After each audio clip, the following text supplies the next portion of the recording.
Okay, so the last thing that I announced was that I wanted to finally show that the dimension of AN is n.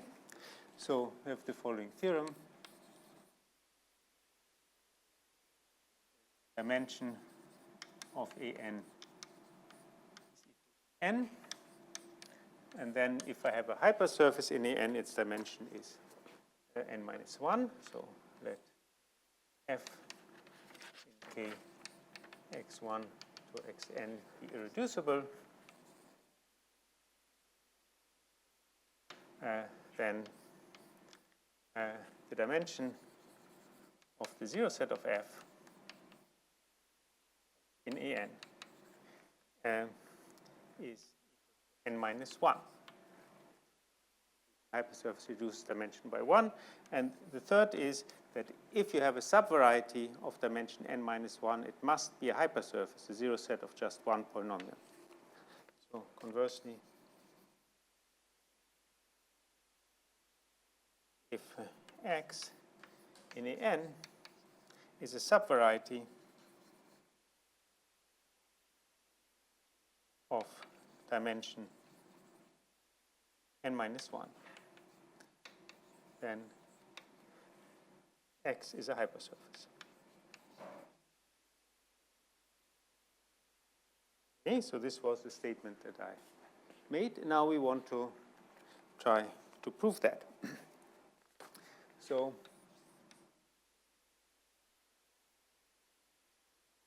we will, and the main thing is part 1, we will prove this by induction on n, and for that we use also step number 2 to make the induction step. And so we first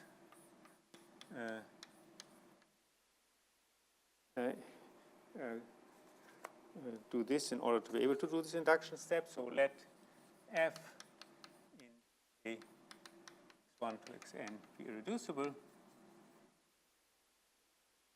Use the Neuter normalization theorem. So by Neuter normalization theorem,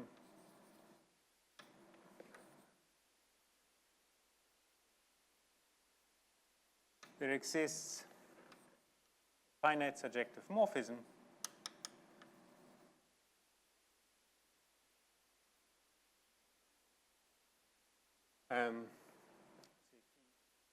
from the zero set of f to AN minus 1. And as finite surjective morphisms preserve the dimension, we see that the dimension of ZF is the same as that of AN minus 1.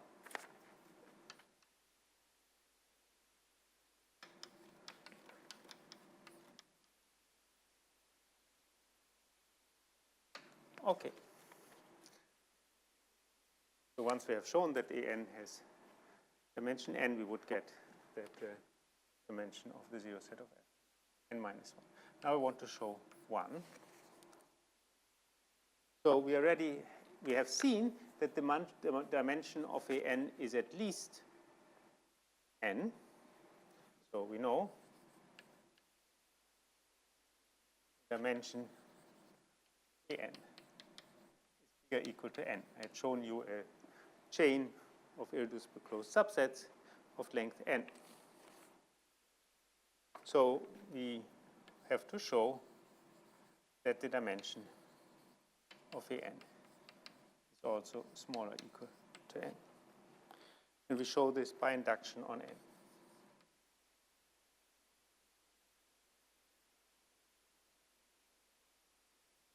So the case n equals 0 is trivial.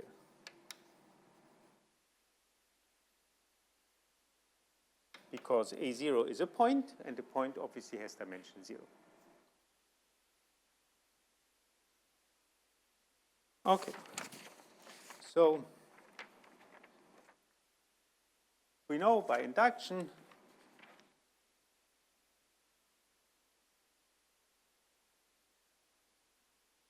the dimension of AN minus 1 is equal to n minus 1. And now we want to use this to show that the dimension of AN is at most n. So let's take a chain for an.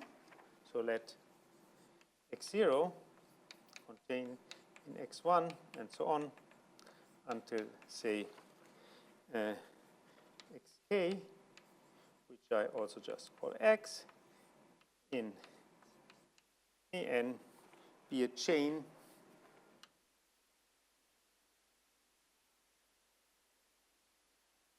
in an.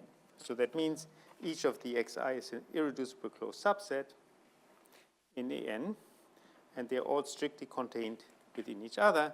So this would show that the length of an is at least k plus 1, because it's the length of chain of length k plus 1. And I have to show that this k has to be smaller or equal to n minus 1. Okay. So then we know that x in an is an irreducible closed subset.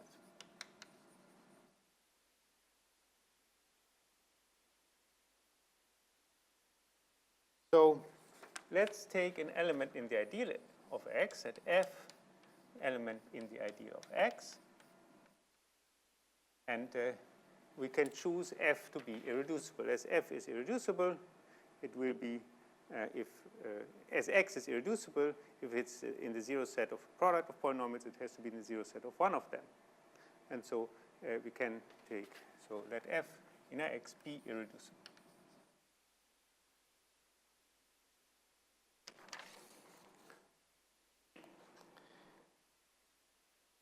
So as x is contained in the zero set of f, we know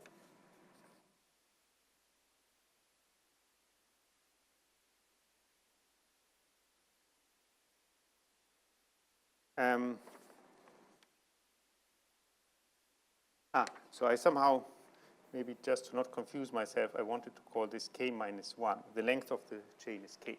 No, just doesn't make a difference. So we know that k minus 1 is smaller or equal to the dimension of ZF, because we have a, x is contained in ZF, so the dimension must be at least that. And now the dimension of a hypersurface in an is n minus 1. Dimension of an minus 1, which by induction is equal to n minus 1. Was the part 1 goes to 2.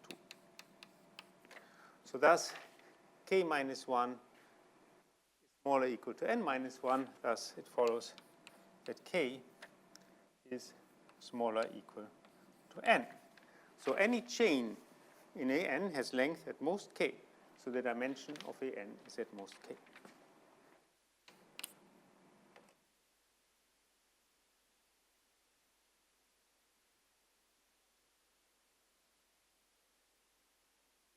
And now the third statement is a rather easy consequence. So if we have a subvariety of dimension n minus 1, it must be a hypersurface. Basically, we use a similar argument before. So as x is strictly contained in an, it is there is an irreducible f in its ideal.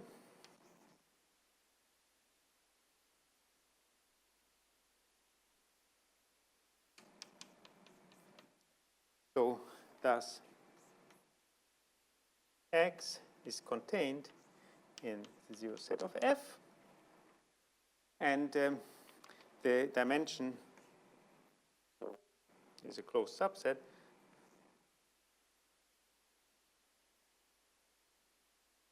and irreducible closed subset. So we have two irreducible closed subsets, one contained in each other, and the dimension of ZF we know is equal to n minus 1. So we have x. So we know that if we have by definition, if x, or essentially by definition, if x is strictly contained, so if I have two irreducible closed subsets strictly contained in each other, then the dimension of the smaller one is strictly smaller than that of the bigger one. So in this case, however, x has dimension n minus 1, and this also has dimension n minus 1, so therefore x then dimension of x is smaller than dimension of ZF, which is 1. So thus, x is equal to 0. So it just follows that if x has dimension is a subvariety of n of dimension n minus 1, then it's equal to the 0 set of any irreducible elements in its ideal.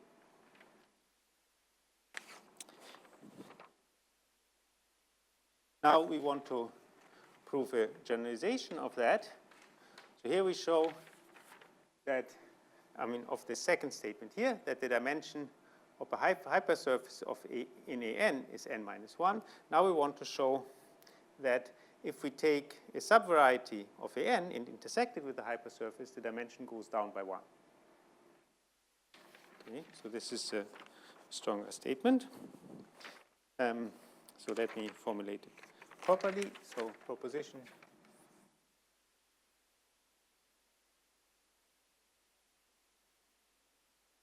that x in, what do I want? Say maybe a large n in a fine variety of dimension small n.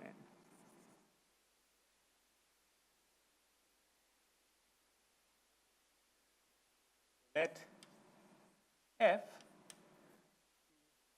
element in the a polynomial on AN, on the large AN, which does not lie in the ideal of x.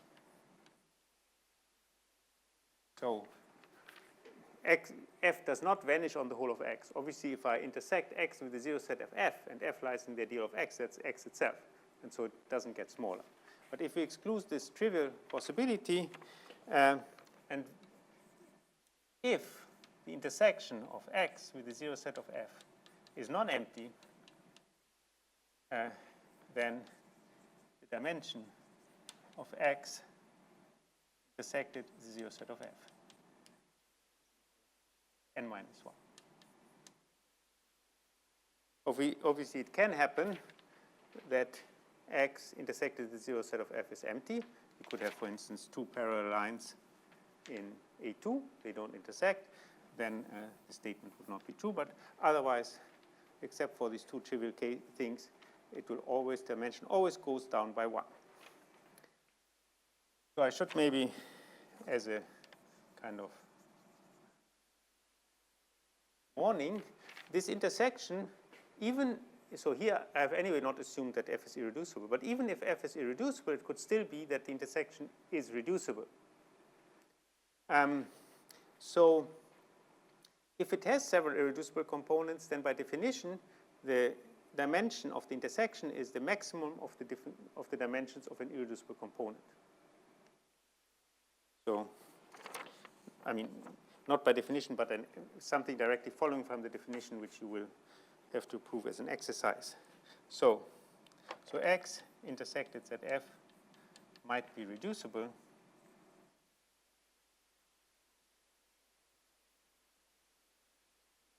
then I've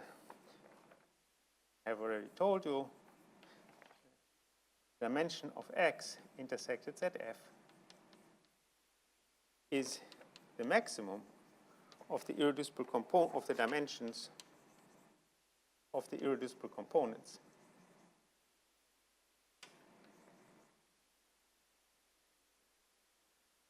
of x intersected z.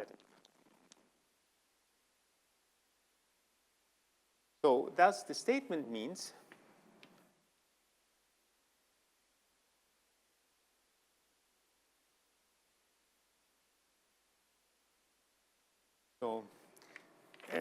every irreducible component has dimension at most n minus 1.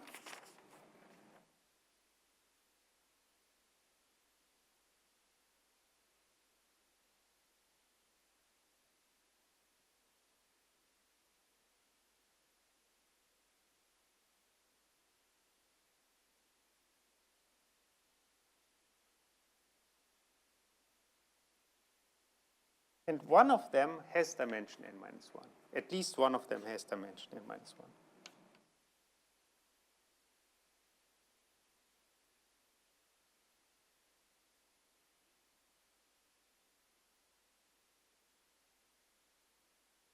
Now, soon we will prove a stronger statement, namely that in this situation, every irreducible component of the intersection has dimension n minus 1. Show every irreducible component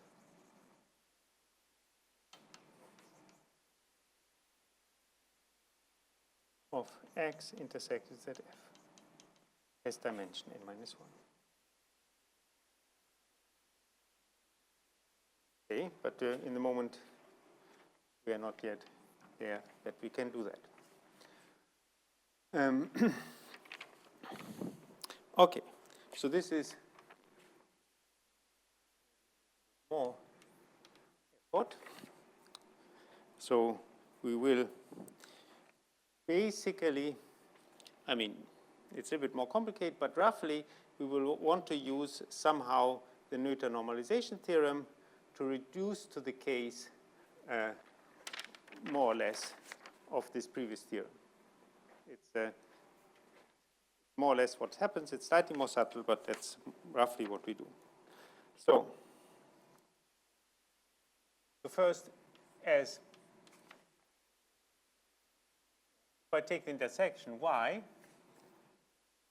if I define this to be x intersected zf, this is strictly contained in x. So that means every irreducible component of it is an irreducible closed subset of x, and x is irreducible of dimension small n. So every irreducible component has at most dimension n minus 1, no? Because the dimension always goes down if you take a strictly closed subset of something irreducible. So because of that, we have that dimension of y smaller or equal to n minus 1. We have to show the other inequality. So we assume that the dimension of y is smaller or equal to n minus 2. And then according to our statement, this is in principle possible. It says that if x intersected the zero set is non-empty, then the dimension is n minus 1. So in that case, we have to show this intersection is empty.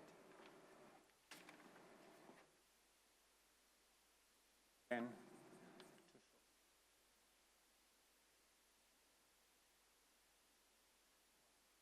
is the empty set.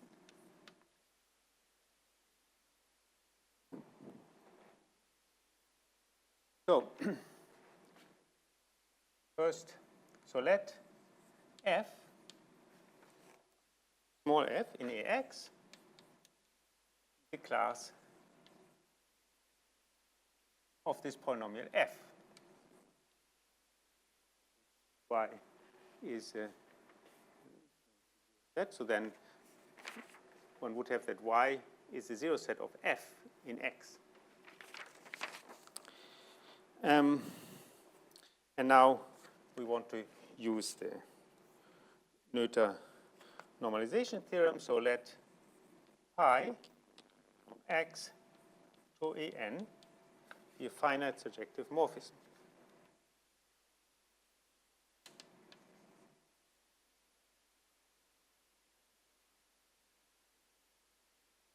No? The Neuter normalization theorem says that every affine variety has a finite surjective morphism to some affine space AK, and that is and then we also saw that this K, that finite surjective morphisms preserve dimension, so that means this map must actually go to AN if the dimension of X is N.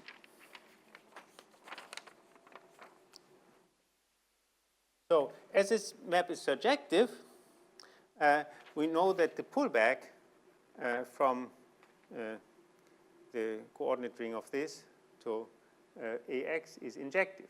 And we can identify this pullback with a subring of this. So we identify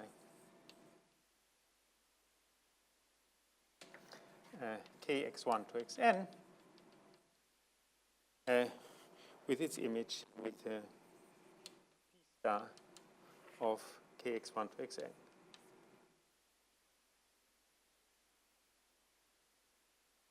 In A of X. I mean, that's only just for simplified notations. So we know that this is a finite morphism. F is an element in AX, so that means every element in AX satisfies a monic equation with coefficients in kx1 to xn. No, that was one of the results we had about being finite. So therefore, in particular, F satisfies such a monic equation. So there exists a monic polynomial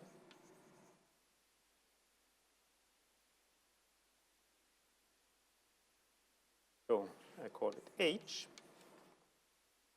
equal to X, say n plus 1 to the power d plus some I equals 0 to d, make it small, some I equals 0 to d minus 1, AI x n plus 1 to the I with AI some elements in kx1 to xn, such that if I put f instead of xn plus 1, I get 0.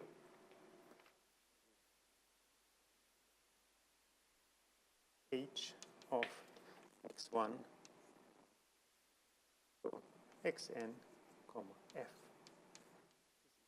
is 0. No, this is because it's finite. And we can assume that H is irreducible. Basically, it's easy to see that if you if a monic polynomial is a product of two polynomials, then each factor must be monic. So we can replace H by an irreducible, one of its irreducible components. So we can assume H is irreducible.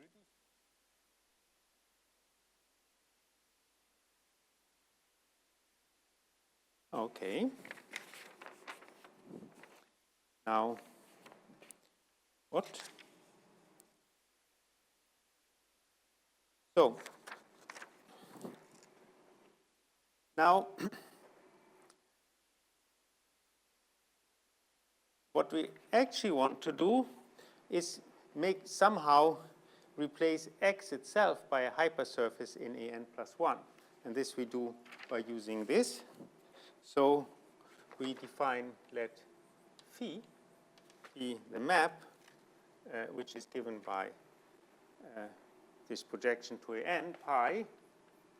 And in the last component, we take F. So any point of X is sent to pi of this point as the first n coordinates, and then F of this point for the last. So this is a map from X to AN plus 1.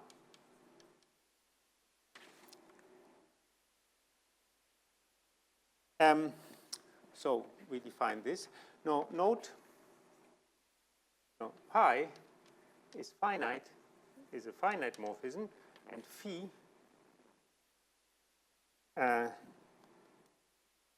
and p, and it can be written as the projection to the first n coordinates composed phi. So that means we have this composition is finite. So according to a result we had, the first map is finite. So phi itself is finite.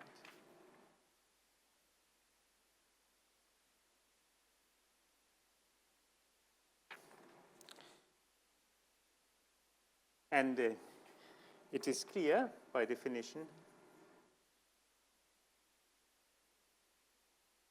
if I take the image of x under phi, this is contained in the zero set H, because that's what is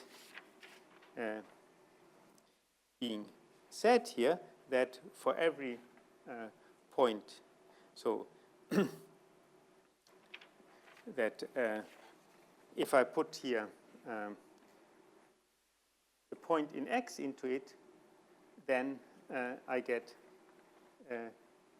that this is 0. And so that means for all points p and x, h of x1 to xn and so on of p and f of p is equal to 0. So the image lies in the zero set of H. Now, but Z of H is reducible. Z of X is a closed subset of a n plus 1 because we have a finite morphism.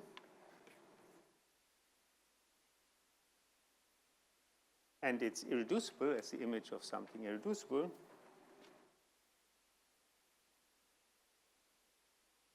And it has the same dimension as X because phi is a finite morphism.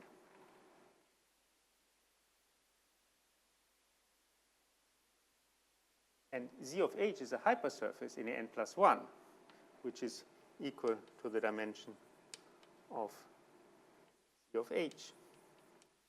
So thus we have two closed irreducible subsets containing dimensions, so they are equal.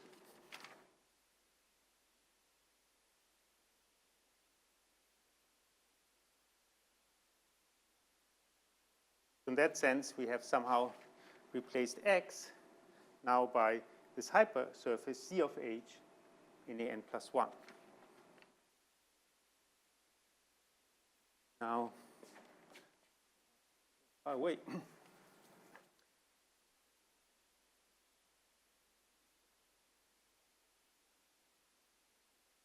So what do we now claim?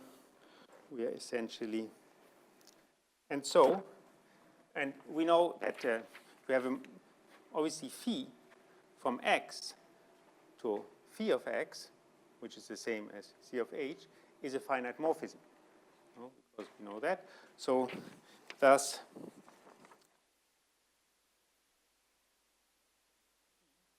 from X, Z of H, is a finite surjective morphism.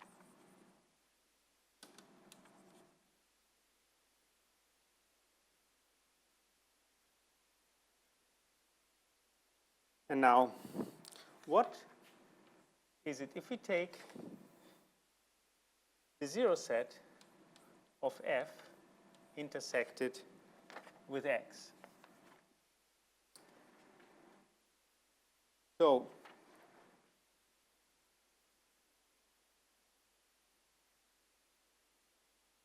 what is this? So, obviously, we can take phi to the minus 1 of the zero set of H, X, because it's trivial. But now, the zero set of, what does it mean? So if we look at the map here, the last component of the map phi is f. So the inverse image of, so what does the zero set of f map to? It maps precisely, via f, it maps to 0. So and conversely, the inverse image of 0 under the on the last component is the zero set of f.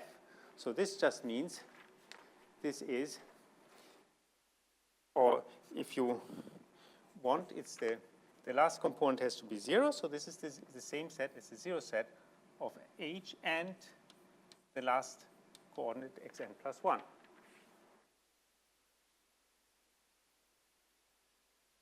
But now we have to look what this h does. If xn plus 1 is equal to 0, this polynomial h, not very much of it survives. Everything is 0 except for a0. And then in the last component, we have 0. So this is the same as phi to the minus 1 of the zero set of a0, now in an times 0 in the last component. So this thing is obviously isomorphic to the zero set of a0, and so it has and so z of a0 is a hypersurface of an. So thus, we had assumed that the dimension of our y was smaller equal to n minus 2. So n minus 2 is bigger equal to the dimension of y, which I call the dimension of zf intersected x, which is equal to the dimension of the zero set of a0. But a0 is a hypersurface. This is just the zero set of polynomial. This is a hypersurface in an, unless a0 is a non-zero constant, in which case it's empty. So thus, a0 is constant, and zero set of a0 is empty, and so f intersected x is the empty set. Okay, so this was this proof. So it's a little bit, so roughly one uses the Neuter normalization theorem to reduce to hypersurfaces, but it's a little bit more complicated than one would maybe have hoped. So, okay, so this was this. Now, until now, we have only worked with affine varieties and affine algebraic sets. We have only defined dimension for that, because somehow for these finite morphisms we needed, I only did it for affine varieties. Now, obviously, we want also to work with projective varieties, and we also want to look at open subsets of varieties. So in order to do this, to get from the results for affine varieties, also for general quasi-projective varieties, we need to show that the dimension of a variety and a non-empty open subset is the same. Now, there are different approaches to dimension. I've chosen one. In some other approaches, if one defines dimension in another way, this would be a complete triviality, but here one actually has to work. And so let me try to do that. So theorem. So let X be a variety.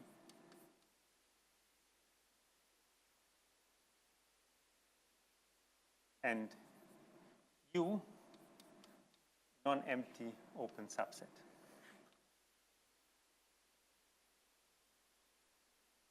Then the dimension equal to the dimension of X. As one would also hope if this is any reasonable definition of dimension. I mean, for manifolds, you certainly have that. So, okay, let's try to prove it.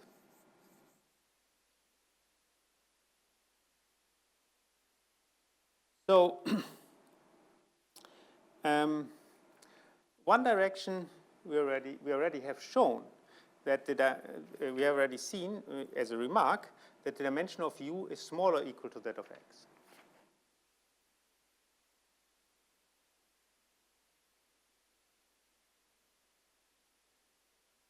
So we have to show the other direction.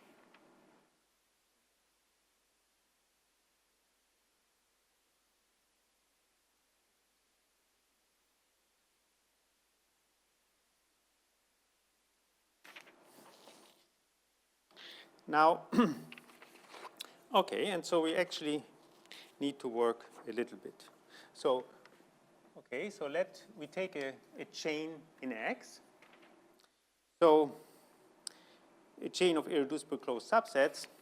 So, so we can always assume that the last element of the chain is X, and also that the first element in the chain is a point in X, no? Because it's so that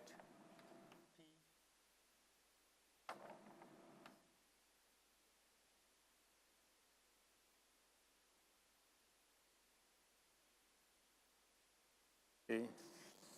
For the moment, I'll just take any chain in X.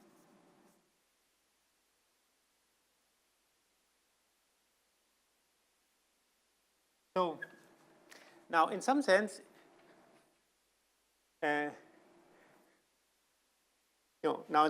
the converse to this appears completely trivial. We could just say, okay, we intersect this chain with U. We intersect everyone with U, and then we have a chain of the same length in U. But obviously, the problem is that we have no idea whether P lies in U. And so, so now, however, we can choose some open subsets for which it works. For instance, that W, subset X, be an open affine neighborhood of P. Now we know that every point in a variety has an open neighborhood which is affine. So that it means isomorphic to a closed subvariety of affine space. We had seen that. So then we can run this argument because now we look at neighborhoods of P. So let Wi equal to xi intersected with W for all I. So as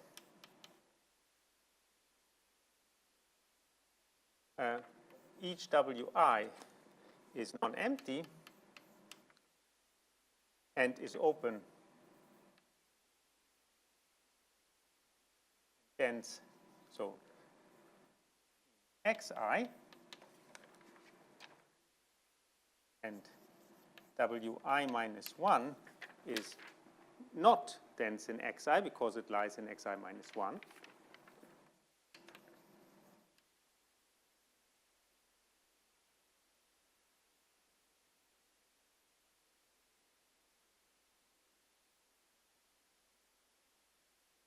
We see, it follows that Wi minus 1 is strictly contained in Wi for all I.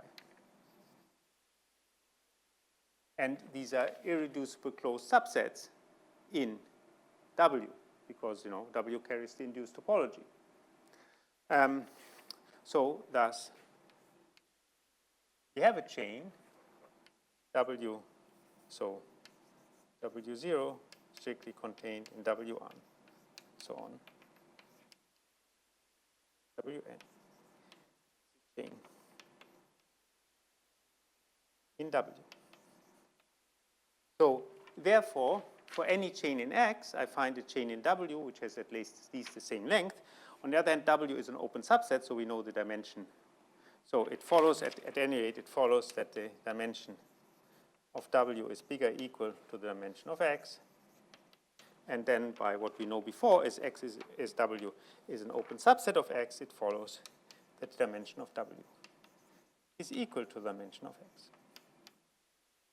So at least for these subsets, we know that they have the same dimension as X.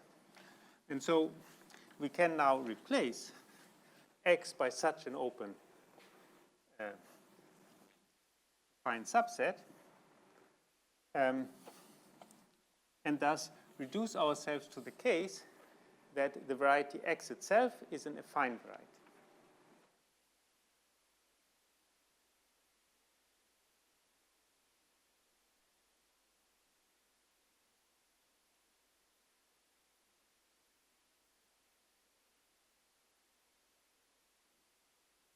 Replace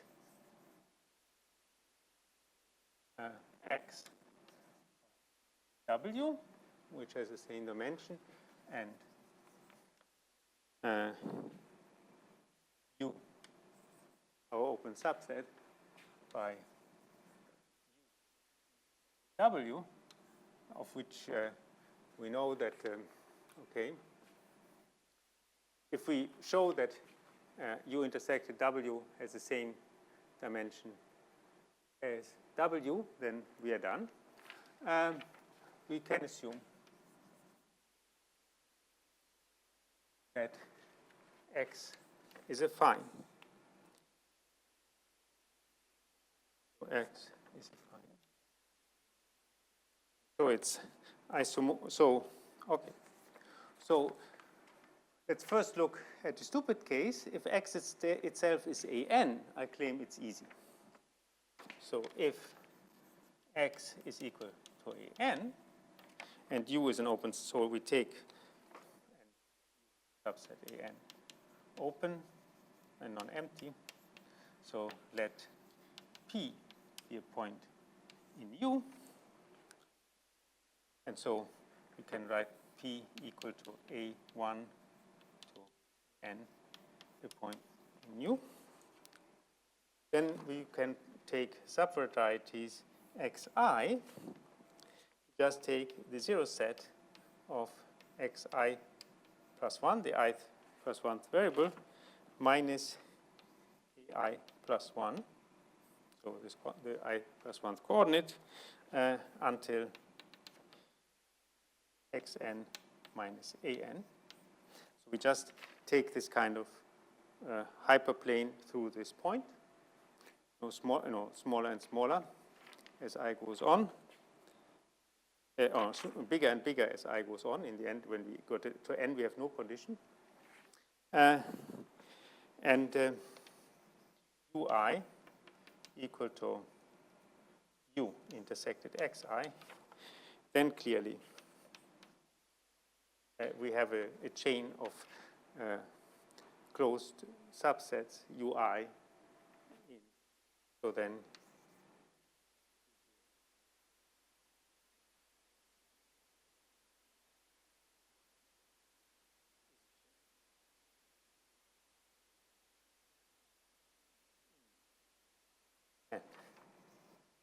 dimension of U is therefore bigger equal to n, and as we already know, it's smaller equal to n is equal to n.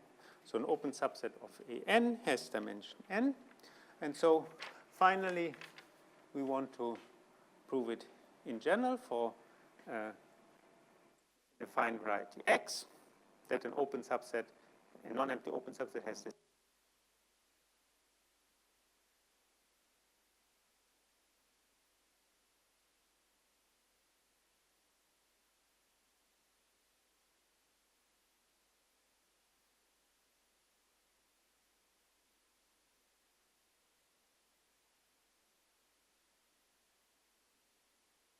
So X is affine.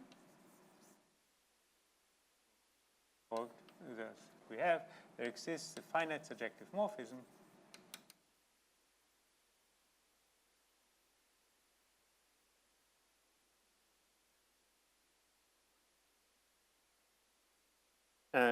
X, so from X to phi to an. N is equal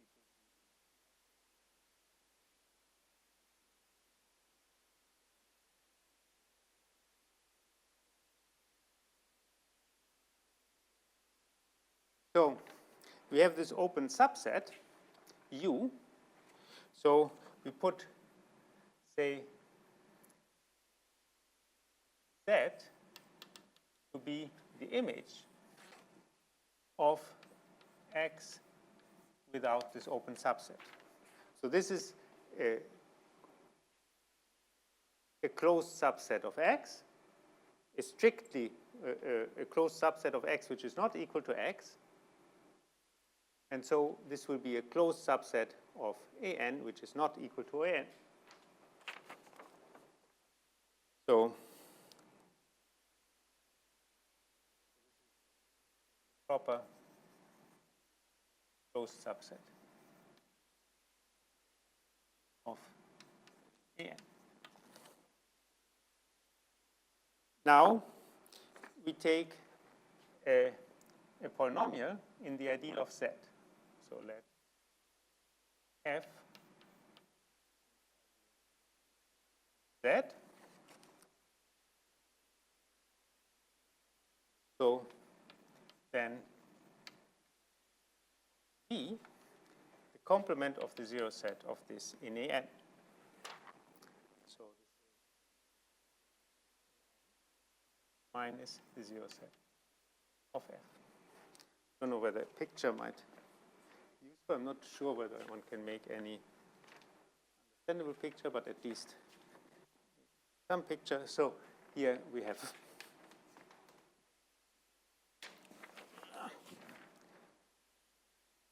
somehow we have X. Inside this, there is U, which is actually almost everything, but whatever. Maybe. But anyway, so this is X, this is U. And here, well, anyway, here is a find space, AN. In this, we have somehow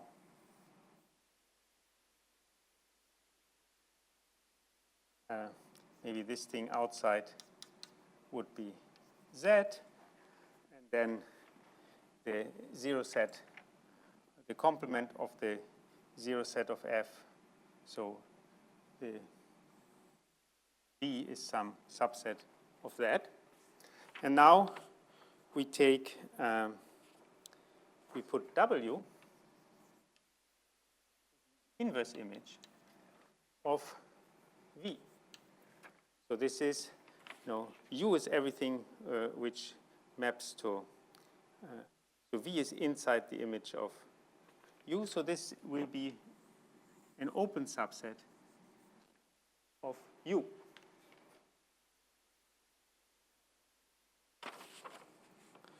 Okay. And I should maybe also say V is the complement of a hypersurface. So we know that V is affine, isomorphic to.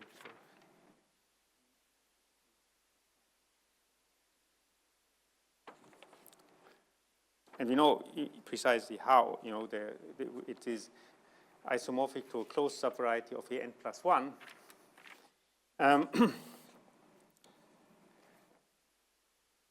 So we have this picture. So we have W is contained in U, as I have indicated by definition essentially. So thus, the dimension of W is smaller equal to the dimension of U. And then we will want to show that the dimension of W itself is bigger equal to that of X or to AN. So as P is surjective and closed, because it's a finite morphism, also, if I take P to W, from W to V is closed. Because now, we have here on both sides we have the induced topology. So the closed subsets here are just the intersection of the closed subsets of X with this. And so by definition, just as I restrict to the whole, as W is the whole pre-image here, this is a closed map. I mean, obviously it wouldn't be if one restricts to anything at random, but like this, it's a closed map because W is just the pre-image of this. And so the original map is closed. I mean, the original phi was closed, but then a closed subset here is the intersection of a closed subset of X with W, and then this is mapped to the intersection with of V with the image of that closed subset. And so it's also closed in V. And so by definition, this is also closed. So thus, if we have a closed morphism, the dimension of W is bigger equal to the W, bigger equal to the dimension of V.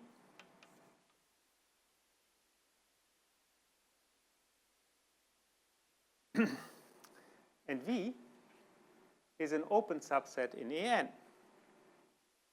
So according to what we proved, it has dimension n.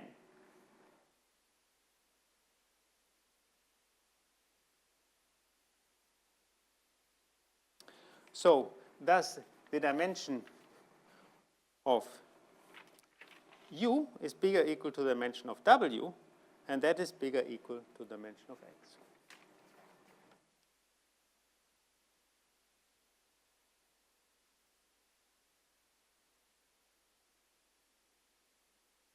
Okay, so it's also somewhat tricky proof, but now somehow we have done the most difficult things. And now I can basically start getting some nice results with a little bit less effort. So first,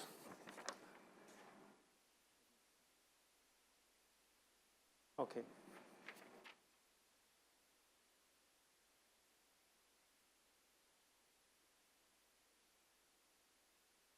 First, obviously, it's kind of trivial. If two varieties are birational, they have the same dimension. Just a corollary.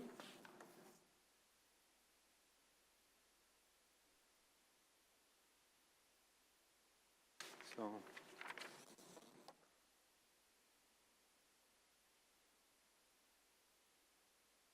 varieties X, Y are birational, then dimension of X, Y. We had seen that if two varieties are birational, then they contain open subsets which are isomorphic. Obviously, by definition, dimension is preserved by isomorphism, so therefore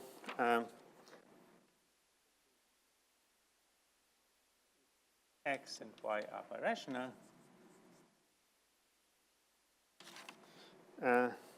They are open subsets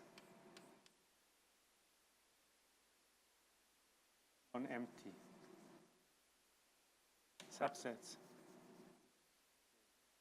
U in X, Y, V in Y with isomorphic to V.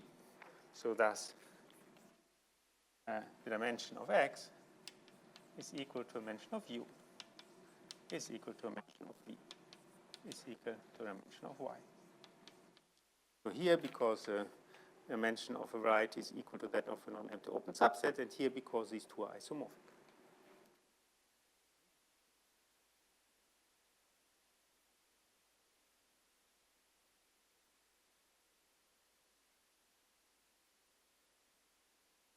Okay. Okay, so that was this. And now we can also prove the analog of what we proved in the beginning for affine spaces, that the dimension of Pn is n and the dimension of a hypersurface of Pn is n minus 1. proof is essentially the same. Well, I know, actually it's simpler, it's a simple corollary.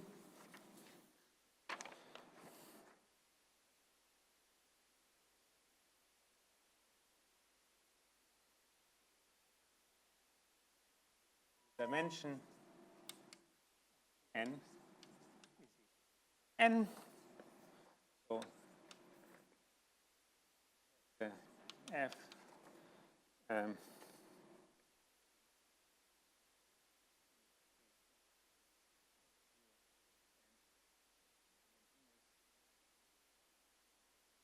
reducible,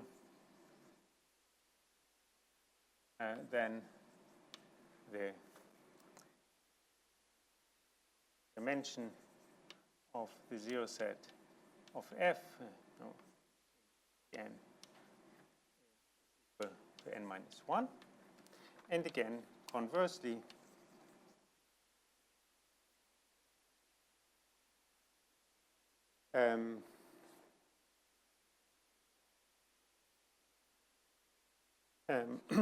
conversely, any subvariety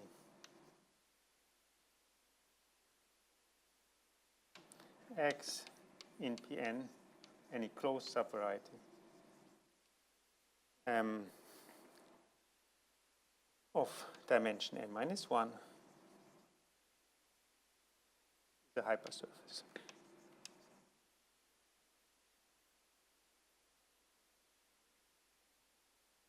So, prove this open subset U0, which is isomorphic for n,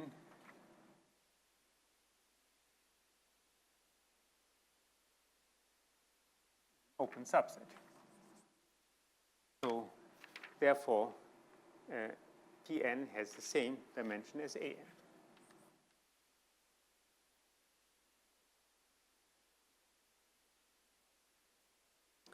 So, I could say by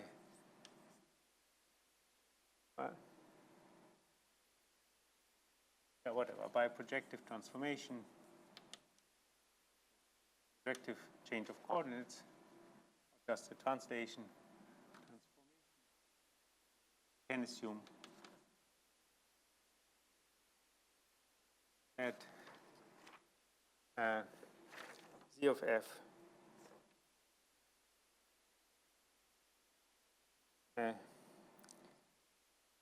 is not contained in the hyperplane at infinity,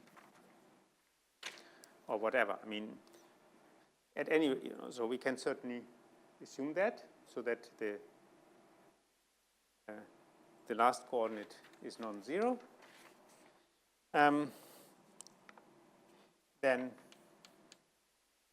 P of f intersected 0, or I could just say An, just the zero set of f of 1, x1 to xn is a hypersurface in An as dimension.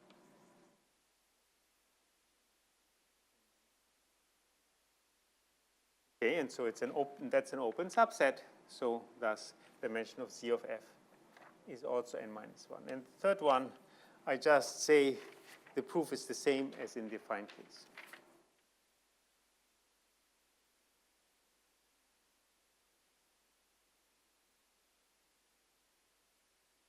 Now the proof was you take any irreducible polynomial in the ideal of x, then x is an irreducible closed subset inside this other one, and both have dimension n minus 1, so they have to be equal. Okay. So now we are ready to prove this strengthening of the statement I had before, that if we take an affine variety of dimension n and intersect it with a hypersurface, then every irreducible component of the intersection has dimension n minus 1.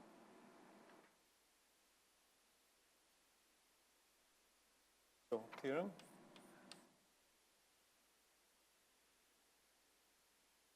That X in n fine variety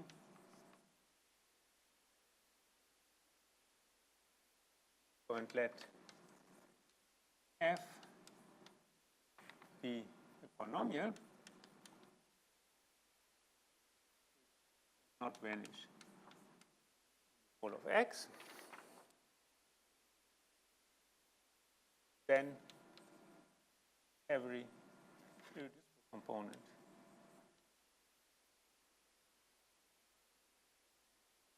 of x intersected the zero set of f has dimension -1. Okay, so maybe I should remark, it can still happen, obviously, that the intersection of x with the zero set of f is empty. But that's not a contradiction to this statement, because then there is no irreducible component. And so this, if the intersection is empty, the theorem says precisely nothing. No? Every irreducible component, there's none, has dimension n-1. So there's no contradiction. So it can be empty, but every irreducible, if there are irreducible components, then every one of them has dimension n-1. No? X intersects at f. Still be empty. You know that this can happen.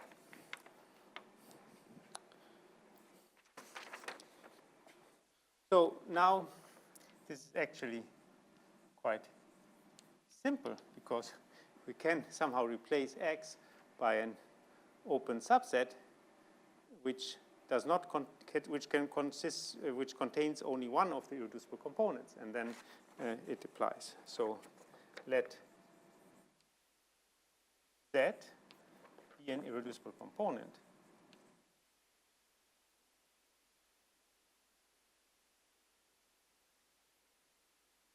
of x intersected ZF.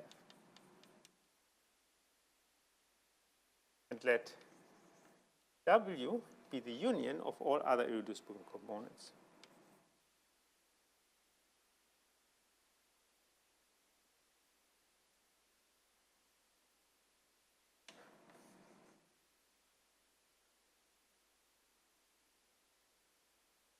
And now let's take a polynomial g which vanishes on W, but it does not vanish on Z. No? We know that if we have closed subsets, it's kind of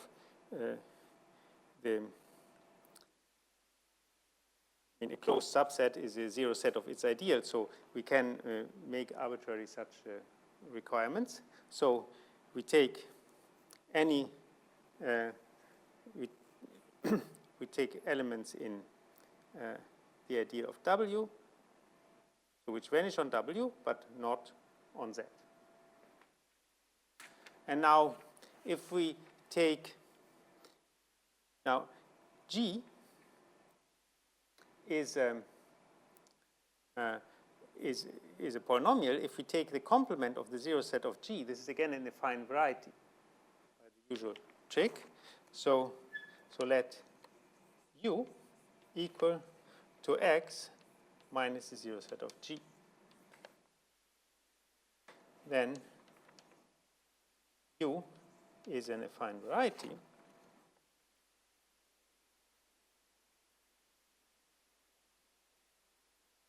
and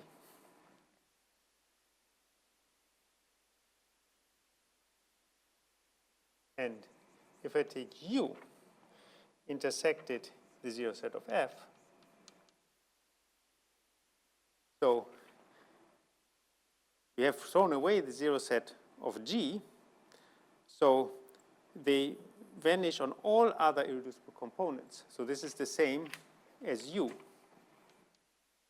intersected this one irreducible component. And one should notice that, just to be, well, okay, I will see it in a moment.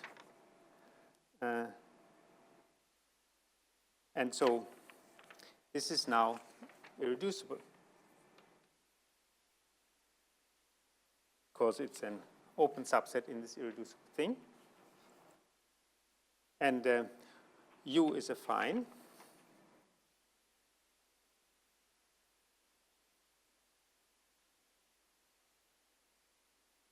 And this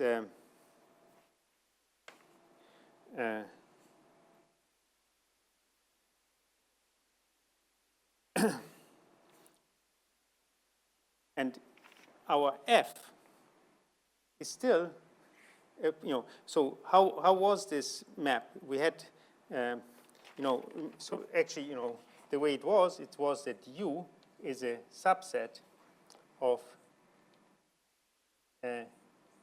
AN plus 1, where the first n coordinates are just the ones of the previous AN. So in particular, our F is still a polynomial here. And so U intersected ZF is still the intersection of, even if I view U as an affine variety in n plus 1, this is still, U intersected ZF is still just the zero set of a hypersurface. So thus, the dimension of Z is equal to the dimension of Z intersected U, because it's an open subset in this, is equal to the dimension of U minus 1, because this is a hypersurface in U, which is equal to the dimension of X minus 1. Okay, so you see it becomes very simple before to prove, because somehow we want to know that every irreducible component has dimension n minus 1, so we just throw away all other, all except for one irreducible component, and the dimension of that thing still has to be n minus 1, and so that's it. Okay. And this is very useful result, which also then allows us to make induction on dimension. So if we want to prove some statement, we can make some induction on dimension by cutting down by hypersurfaces like this and going to irreducible components. In particular, we will do this here, the theorem. Now it's kind of clear, if you have a reasonable notion of dimension, if you have a morphism, then the dimension of the source should be equal to the dimension of the target plus the dimension of the fibers, if all the fibers have the same dimension. In fact, here one has something stronger. If you have a morphism from a variety to a variety, and you have an open subset over which all the fibers have the same dimension, then the dimension of the source is equal to the dimension of the target plus the dimension of this fiber over the open subset. So that's the following theorem. Let F from X to Y be a morphism.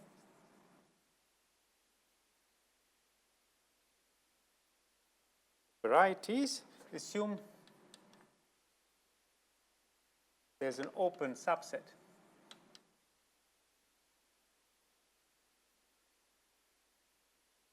U in X, a non-empty open subset, obviously. Mean anything with such that the dimension of F to the minus 1 for the inverse image of P fiber is equal to some number n for all P in U.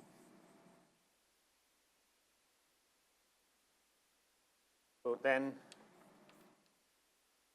dimension of X is equal to the dimension of Y plus n. So you have here somehow our Y, have here the X over it, and there's an open subset where the dimension is, say, always 1, then if this has dimension 1, this has dimension 2. But in theory, there could be some subset where the dimension is bigger, but still this holds if it happens only over a closed subset. Okay.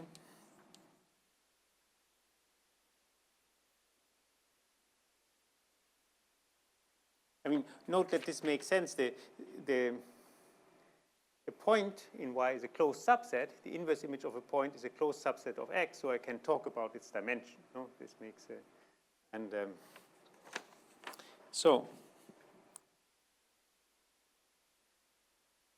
so we have this open subset U. So we put V to be the inverse image of U.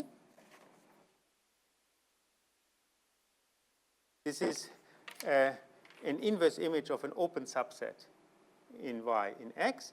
As F is a morphism, it's continuous, so V is an open subset of X.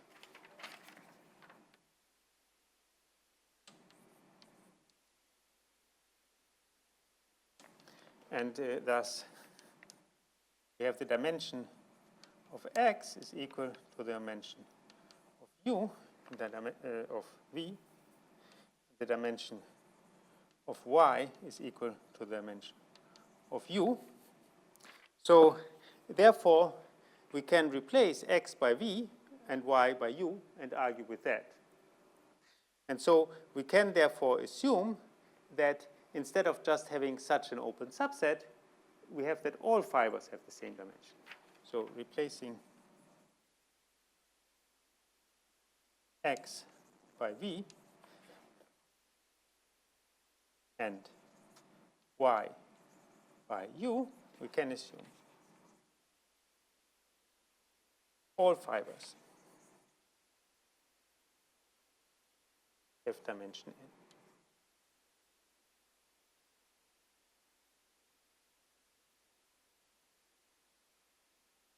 We can also replace now X by an open affine subset. Then we take its inverse image and we take an open affine subset in the inverse image. Via this, we can assume that both X and Y are affine, because the dimension of something is always the same as the dimension of an open dense subset.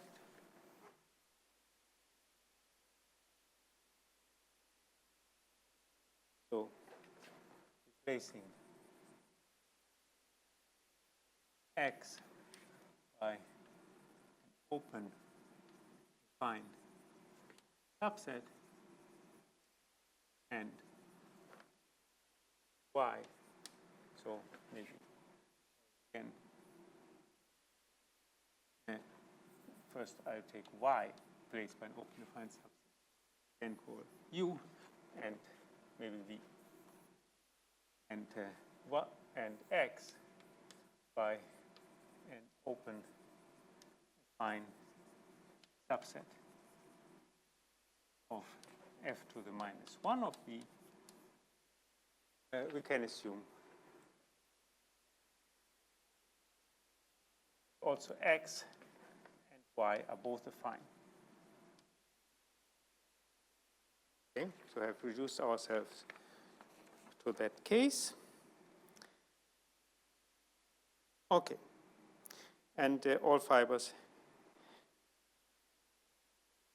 So now we make induction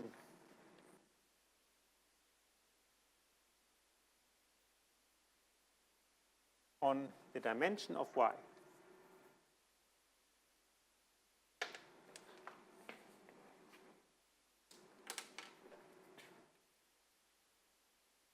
So if the dimension of Y is 0, then Y is a point.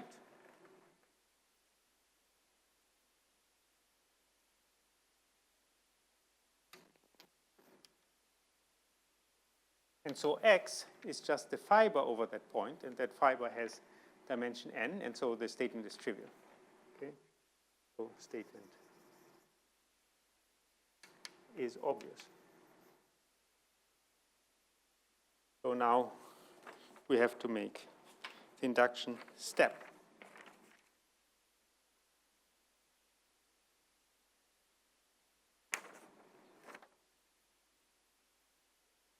So now these are x is an affine variety, so we assume that x, say, is in some n, y in some a, say, m. And so maybe here the coordinates are y1 to ym. So then we can write our morphism f from x to y as, given by some polynomials. So this is f1 to fm.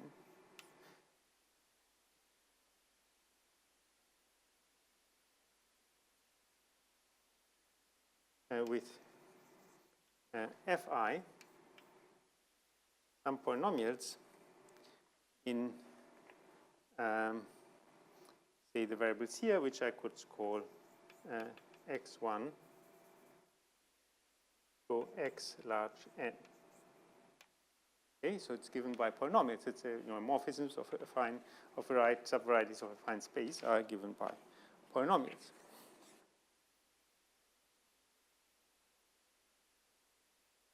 Okay. And now we want to make induction on dimension by cutting down x with a hypersurface. So let G be a polynomial in K y1 to ym, so the variables on this affine space. So with, say, the empty set different from the set of G intersected y. So we take a polynomial which does not lie in the ideal of y, but the intersection we require not to be empty.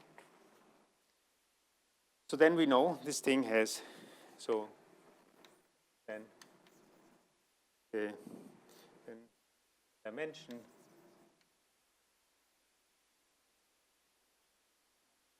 every component of this thing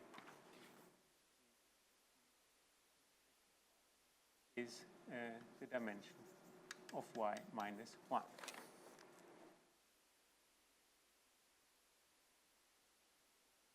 So let y prime be such an irreducible component.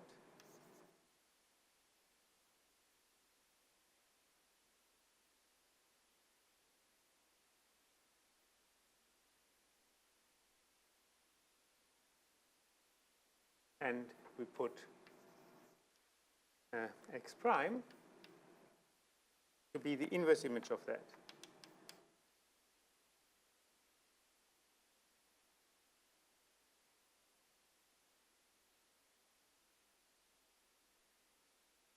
So then, or I could just take x prime to be, well, anyway, I can take this. So then x prime is a union of irreducible components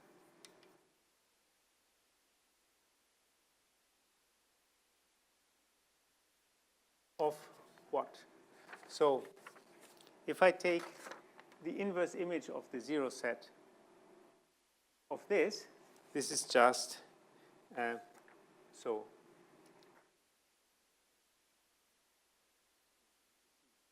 f to the minus 1 of z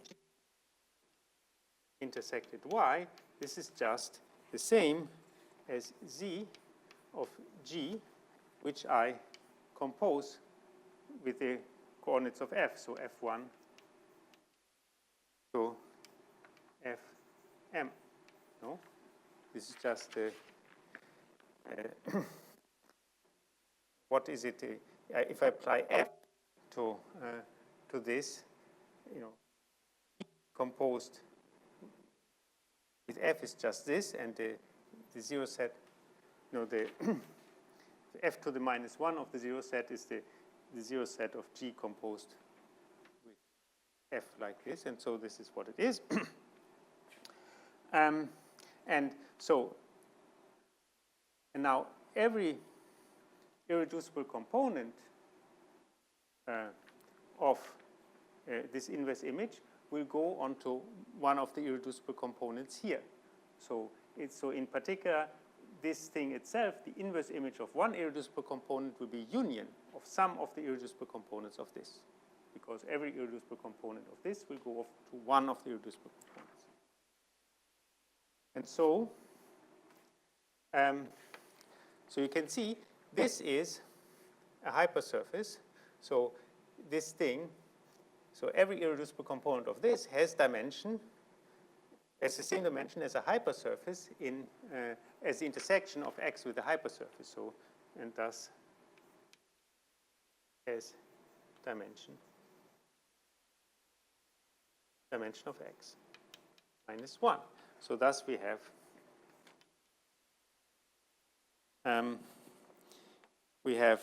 the dimension of x equal to the dimension of x prime plus 1, which is equal to the dimension of y prime plus n plus 1. This is by induction.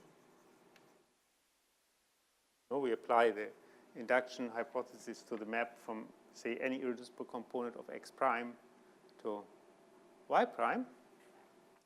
And this is equal to the dimension of y plus n. Okay, so this.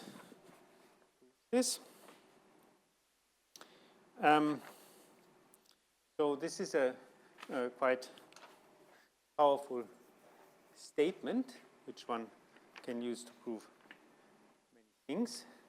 So you can see there was, I mean, in some sense, okay, it's a little bit tricky, but basically we just, use this statement here that every irreducible component of the intersection with the hypersurface has dimension 1 less than what we started with, and we use this to do induction over the dimension of y here by cutting down y with the hypersurface, and we see that the inverse image of that under f, after we have reduced everything to the fine case, is also given by a hypersurface, and so the dimension on both sides goes down by 1.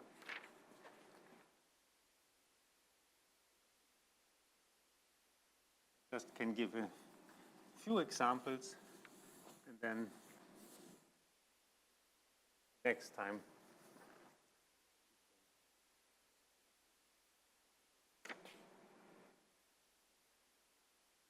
okay.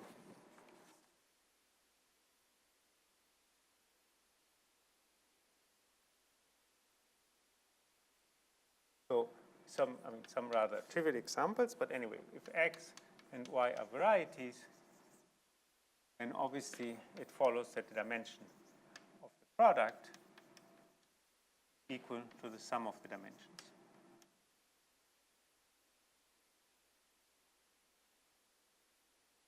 Okay, and this is just, we apply this theorem to the projection to one of the factors. So apply 1 or P2 from x times y to y. Every fiber is x, so it has the same dimension of x, and the source is y, has the same dimension of y. So this is clear. Then another thing that is maybe not so exciting, but we are going to use it, if x in Pn is a projective variety,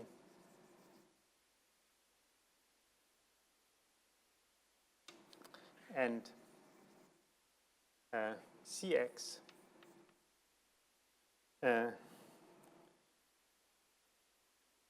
in n plus 1 is the affine comb,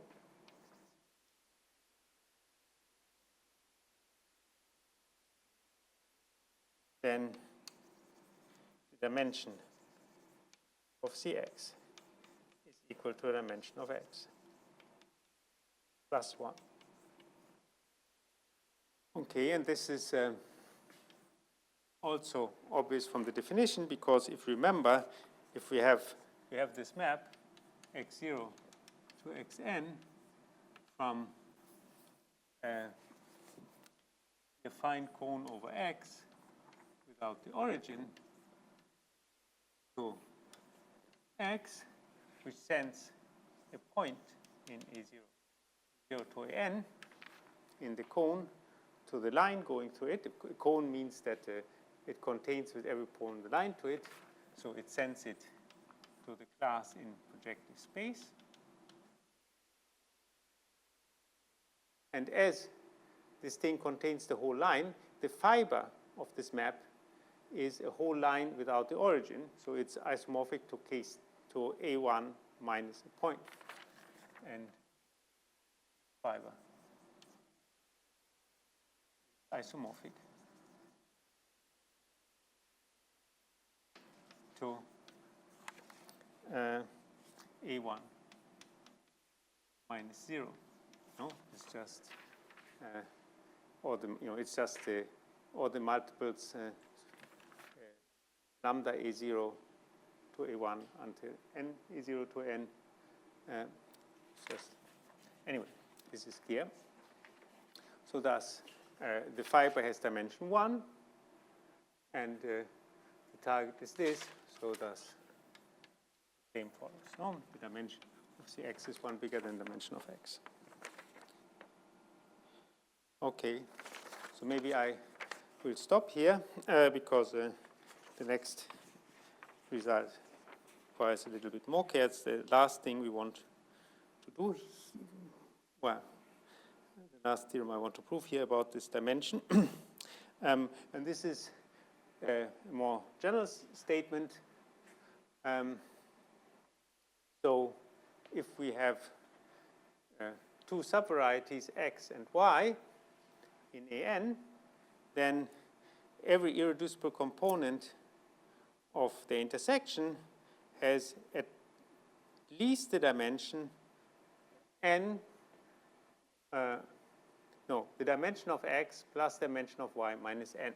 So if I have x, y in n subvarieties, then it follows every irreducible component of x intersected y has dimension at least dimension of x plus dimension of y minus n. And you can have a similar statement in Pn, if x, y in Pn, closed subvarieties. And we have the same statement.